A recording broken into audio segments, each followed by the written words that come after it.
Okay, how to use your DD-WRT router as a proxy client, not server. In my case, I have a proxy which is 192.168.48.1, and the port number is 33338,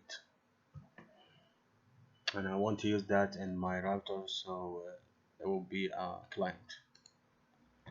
First thing, you need to take a look at your connection type. In my case, it's DHCP.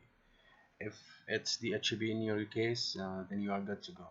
If it's a static IP, you need to change one thing. You need to set the static IP, the gateway, okay, to your proxy IP to match the proxy IP, and the DNS to match the proxy IP. That's 43.43.1. But in my case, I'm gonna stick to DHCP. Okay, now we have proxy port. We need network interface name, and the way to get that is take a look at your WAN IP address here. Okay, then go to administration, then go to commands, and type in this code fconfig. Run the command.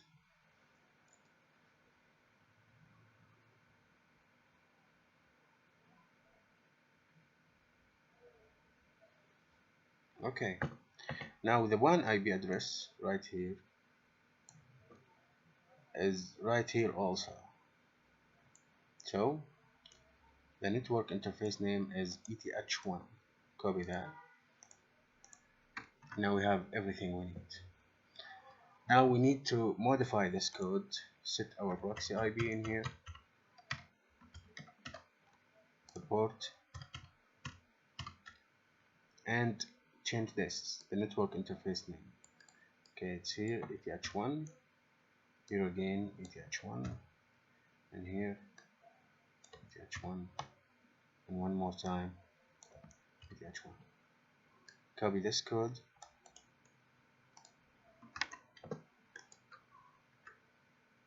paste here, run the command. You will find the commands on the description box, and after that you need to save the command, save startup. So every time you reboot your router, the command is still there, and that's how you use your DD-WRT router as a proxy client.